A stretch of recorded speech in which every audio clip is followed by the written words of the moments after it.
एक सुंदर से गांव में दो दोस्त रहते थे, राहुल और विजय। दोनों बचपन से साथ थे।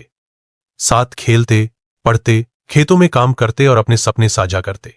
गांव के सभी लोग उनकी दोस्ती की मिसाल देते थे। कहते थे, अगर दोस्ती सीखनी हो तो राहुल और विजय जैसे दोस्तों से सीखो। राहुल और विजय दोनों ही बड़े सपने देखने वाले लड़के थे।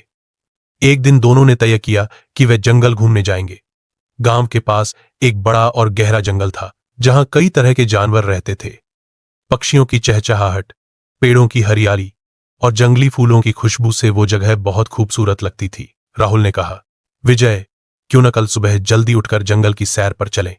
विजय ने तुरंत हामी भर दी। हाँ, बहुत दिन से मन था। चलो, कुछ नया देखेंगे, सीखेंगे। अगले दिन सुबह ही दोनों कुछ खाने पीने का सामान लेकर जंगल की ओर निकल पड़े। सूरज की किरणें आसमान में फैल रही थीं। रास्ते भर वे हंसते गाते आगे बढ़ते जा रहे थे। चारों ओर हरियाली ही हरियाली थी। कहीं मोर नाच रहे थे तो कहीं तोते आपस में बातें कर रहे थे। थोड़ी दूर चलने के बाद उन्हें एक शांत जगह मिली। वहां एक नदी बह रही थी और किनारे पर बड़े बड़े पत्थर थे। दोनों वहीं बैठकर अपने साथ लाया हुआ नाश्ता करने लगे। खाना खाकर दोनों ने थोड़ी देर आराम किया और फिर आगे की ओर बढ़ चले। जैसे जैसे वे जंगल के भीतर जा रहे थे, रास्ता और घना होता जा रहा था। सूरज की रोशनी अब कम दिखाई दे रही थी। अचानक विजय रुक गया और बोला, राहुल, हमें अब वापस चलना चाहिए। आगे रास्ता ठीक नहीं लग रहा। राहुल ने हंसते हुए कहा, डरपोक मत बनो, थोड़ी और दूर चलते हैं, फिर लौटेंगे। देखो ना, कितना मजा आ रहा है। चिंतित था, पर उसने दोस्त का साथ नहीं छोड़ा और आगे बढ़ा। अभी वे कुछ ही कदम चले थे कि झाड़ियों में हलचल हुई। दोनों ने रुककर देखा। झाड़ियों के पीछे से एक बड़ा भयानक भालू निकलकर उनकी ओर बढ़ रहा था। भालू काले रंग का था, उसकी आंखें चमक रही थीं और वह जोर जोर से गुर्रा रहा था। राहुल डर के मारे घबरा गया। बिना कुछ सोचे समझे वह पास के एक ऊंचे पेड़ पर चढ़ गया। वह इतना डरा हुआ था कि उसने विजय को कुछ कहा तक नहीं। विजय हक्का बक्का रह गया। वह न पेड़ पर चढ़ सकता था और न भाग सकता था।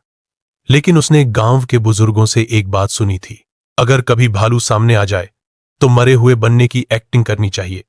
भालू मरे हुए प्राणी को नहीं खाता। विजय ने उसी सलाह पर अमल किया।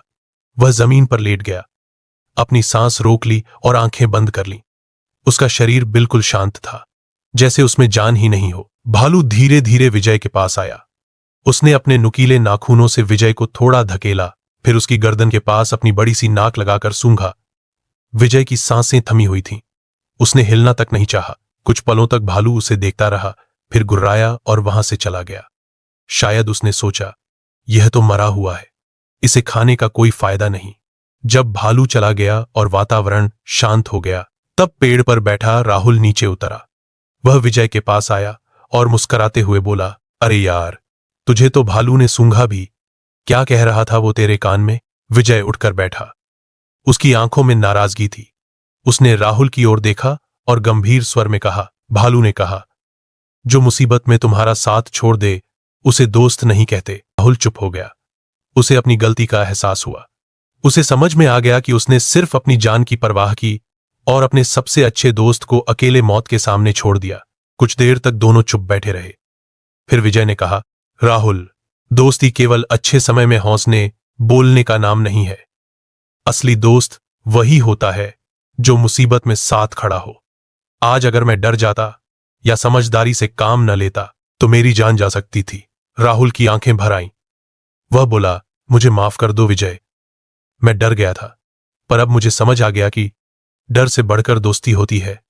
मैंने तुम्हें बहुत बड़ी परेशानी में छोड़ दिया, लेकिन तुम फिर भी साहसी निकले। विजय ने कोई जवाब नहीं दिया, सिर्फ सिर हिला दिया। वह जान चुका था कि राहुल अब उसका वैसा सच्चा दोस्त नहीं रहा जैसा वह समझता था। वे दोनों चुपचाप जंगल से बाहर की ओर चल दिए। रास्ते में अब ना कोई कहानी थी, ना कोई हंसी मजाक। हवा में एक अजीब सी खामोशी थी। जब वे गांव लौटे तो लोग उन्हें देखकर खुश हुए, लेकिन विजय के मन में राहुल के लिए जो भरोसा था वह अब पहले जैसा नहीं रहा। सच्चा दोस्त वही होता है जो मुसीबत में साथ निभाए। सुख में साथ रहना आसान होता है, लेकिन असली दोस्ती की पहचान मुश्किल समय में होती है।